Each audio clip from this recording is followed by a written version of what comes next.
जब NGT act का बन रहा था, इस नदी पे या किसी भी नदी पे या किसी पर्यावरण मुद्दे पे काम नहीं हो रहा था, तब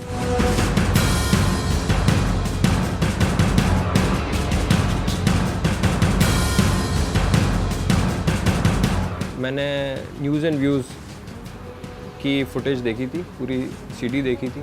न्यूज़ एंड व्यूज़ का मैंने हमेशा देखता आया हूँ कि पर्यावरण संबंधित जितने भी मुद्दे, चाहे एकांत पार्क हो, चाहे अपर लेक हो, चाहे मैरिज गार्डन की इशू हो, वो समय समय पर इसको उठाते आए हैं।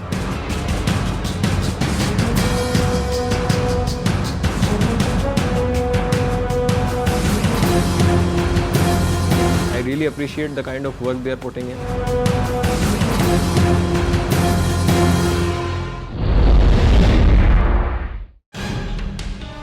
तपती धूप,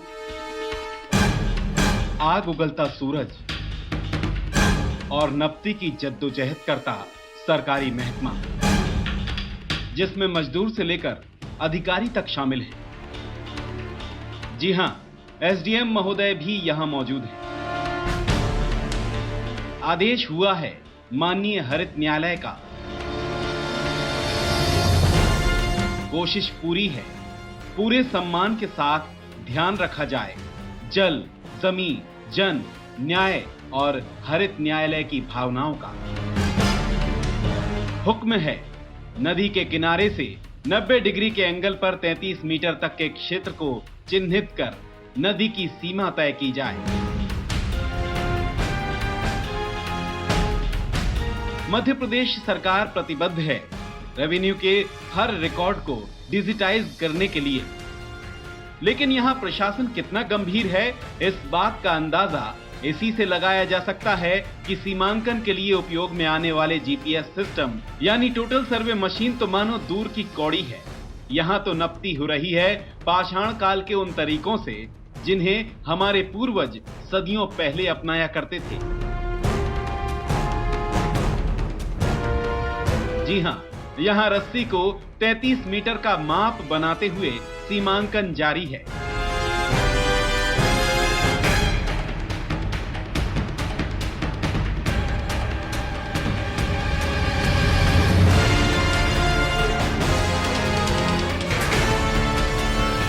आखिर ये बेरुखी, ये लापरवाही किसी के दबाव या फिर प्रभाव में तो नहीं। वर्षों से जो भाई बहन जिन कॉलोनियों में रह रहे हैं उनको अवैध कह दिया जाता है। अब अपने खून पसीने की कमाई लगा के मकान बनाए और फिर कह देते अवैध है। ऐसी सारी अवैध कॉलोनी बंद कर दी जाएगी। बहनों और भाइयों, हमने आपको आगाह किया था कि प्रतिष्ठित बिल्डर एजी8 अपने फ्लैट बेचने के लिए जो गार्डन दिखा रहे हैं, जिस विहंगम दृश्य और खूबसूरत नदी का हवाला दे रहे हैं, दरअसल वो सरकारी भूमि है। जी हां, ये सरहद है कलियासोत नदी की। अब आगे बढ़ते हैं। ये है आईबीडी पार्क। इनके पास तमगा भी है क्रेडाई के मेंबर यानी 24 कैरेट सोने से भी सच्चे होने का। लेकिन ये क्या, यहां भी रस्सी से नापे हुए 33 मीटर के सीमांकन की सरहद बिल्डिंग के बीच तक आ पहुंची है।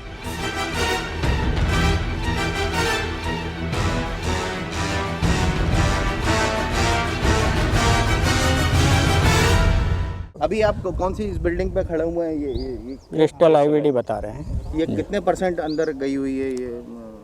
ये अभी नाप में तो 50% लगभग आ रही है।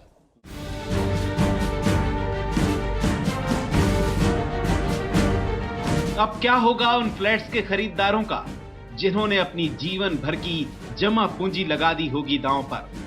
आगे कैसे कार्रवाई होगी जानने के लिए समझनी होंगी कानून की कई बारीकियां। खैर, आगे बढ़ते हैं।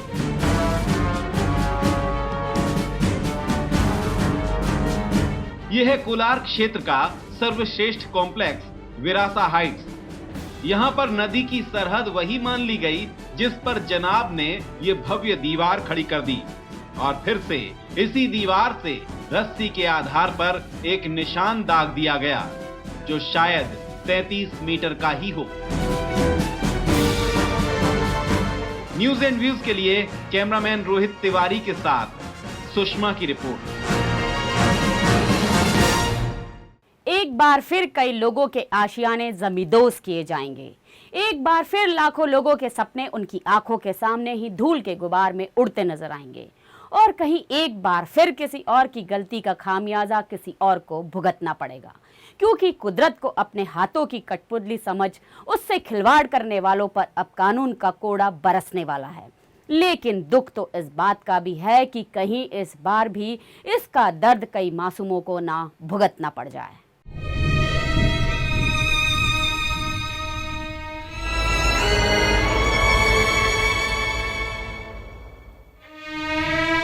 लेकिन इस बार भी कहीं ऐसे ही आंसू ना बहें।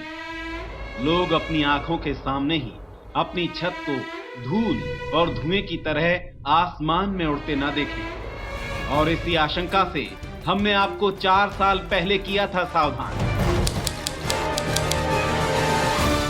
हम कोई बेतुकी भविष्यवाणी कर आपको खौफजदा नहीं करना चाहते थे, बल्कि हमने आपको नियमों का हवाला देते हुए कटु सत्य दिखाया था। आइए एक बार फिर आपको दिखाते हैं वो हकीकत जो आज से 4 साल पहले ही हम सामने ला चुके थे। याद कीजिए कमर्शियल कॉम्प्लेक्स का वो दृश्य जब एक एक कर ब्लास्ट हो रहे थे और धूल में मिलती जा रही थी वहां स्थित बुलंद इमारतें। यहां दुकान खरीदने से पहले एक एक व्यापारी ने हर जरूरी दस्तावेज की छानबीन की। बैंक ने भी पूरी तहकीकात के बाद ही लोन पास किया। रजिस्ट्री, सर्विस टैक्स और हर साल नगर निगम को प्रॉपर्टी टैक्स दिया। लेकिन कागज की इमारत की मानिंद ढहा दी गई इमारतें और धुएं के गुबार के साथ हवा हो गए सपने। लालच ने 4 मंजिल के ऊपर 5वीं मंजिल भी तान दी थी। यह हर उस खरीदार के प्रति गुनाह है जो पाई पाई जोड़ता है अपना एक छोटा सा घरौंदा तैयार करने के लिए। देखा आपने कि किस तरह आशियानों को जमींदोज कर दिया गया, लेकिन उसके बावजूद बिल्डर्स कोई सबक नहीं ले रहे। जाहिर है नदी नाले किसी की पूंजी नहीं होती, ये सरकारी मिल्कियत है। नदी नालों के आसपास बाउंड्री वॉल खड़ी करना किसी गुनाह से कम नहीं। आप यकीन करें ना करें, बाउंड्री वॉल तो दूर पूरी की पूरी बिल्डिंग ही तान दी गई, वो भी चोरी छुपे नहीं, डंके की चोट पर। देखिए कोलार रोड की बड़ी बड़ी और पॉश कॉलोनीज, पटवारी का ये नक्शा जिसमें साफ तौर पर सर्वधर्म कॉलोनी से गुजरता हुआ नाला आप देख सकते हैं। लेकिन हकीकत के धरातल पर दूर दूर तक न तो कोई नाला नजर आता है और न ही दूर दूर तक उसका कोई निशान। नक्शे के मुताबिक जहां नाला है वहां आवासीय मकान तो हैं ही और अर्निंग पॉइंट के नाम से कमर्शियल भव्य इमारत भी खड़ी है।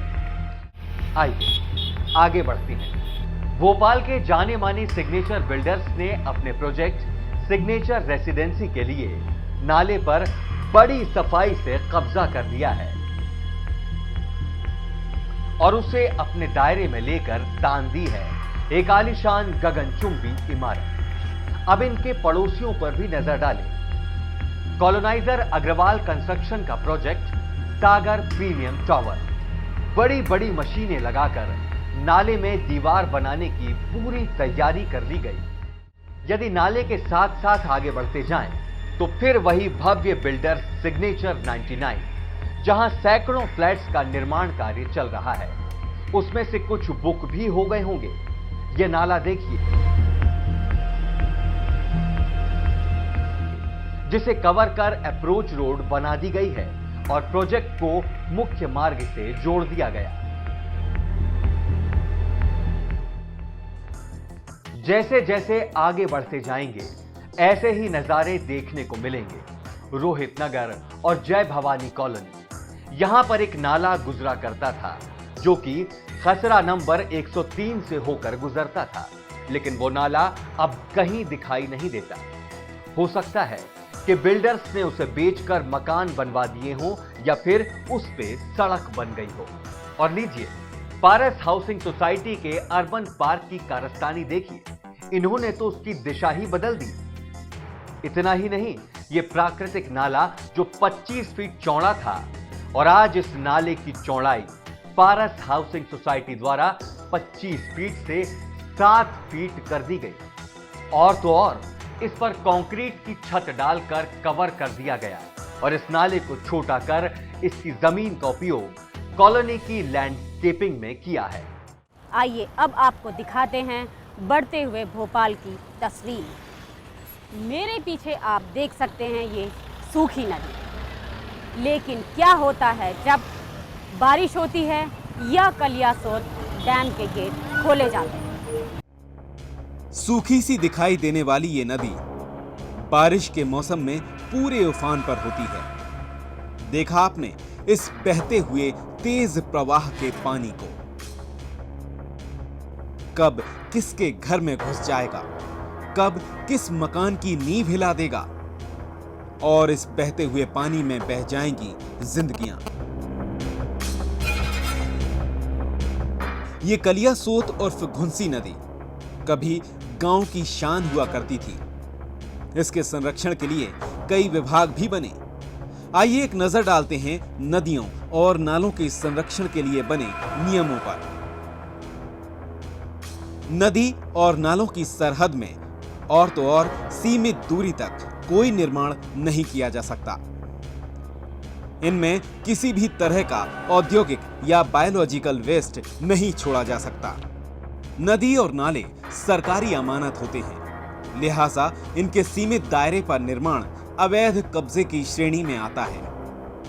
नदी और नाले की दिशा ना तो बदली जा सकती है और ना ही इसे रोका या कवर किया जा सकता है। इनमें से किसी भी नियम की अनदेखी या उल्लंघन अपराध की श्रेणी में आता है।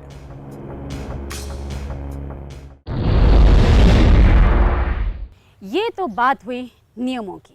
अब हम आपको बताते हैं कि किस तरह बिल्डर्स खुलेआम इन नियमों की धज्जियां उड़ा रहे हैं। इन नियमों की धज्जियां उड़ाने के लिए बिल्डर्स क्या क्या हथकंडे अपना रहे हैं, देखिए इन ग्राफिक्स के जरिए।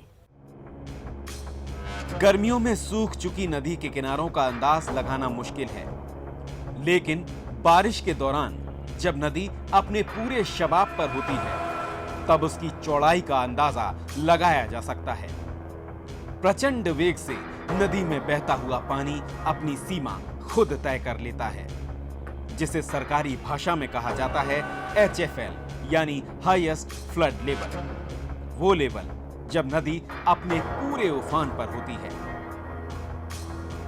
नदी या नाले के HFL पॉइंट से लगभग 20 मीटर और आगे तक की सरहद नदी नालों की सीमा कहलाती है, जो कि सरकार अधीनस्थ या फिर सरकारी भूमि कहलाती है। नियमानुसार कोई भी निर्माण HFL से 50 मीटर की दूरी के बाद ही किया जा सकता है। बिल्डर्स द्वारा सरकारी महकमों से मिली भगत करके नदी की तलहटी पर यानी सरकारी भूमि पर एक दीवार खड़ी कर दी जाती है, जिसे तकनीकी भाषा में रिटेनिंग वॉल कहते हैं।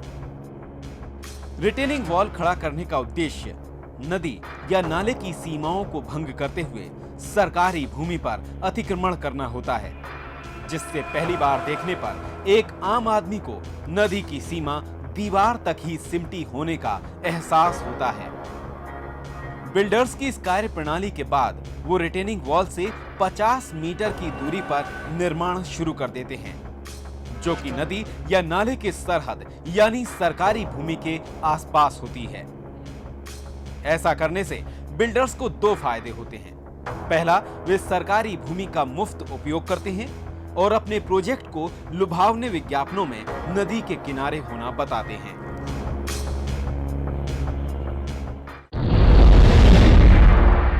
हमने जो बात 4 साल पहले ही बताई थी कि कैसे ये निर्माण और कॉलोनियां नदी के राह में बाधा बन उसके अस्तित्व के लिए खतरा साबित होंगे, आज उस पर भी पूरी तरह मुहर लग गई। दरअसल एनजीटी के निर्देश के बाद नपती का काम शुरू हुआ और इस दौरान नदी के रास्ते में कई कॉलोनियों के पार्क, मंदिर और परिसर भी आड़े आते पाए गए। फिलहाल जिन्हें चिन्हित कर हटाने की तैयारी की जा रही है।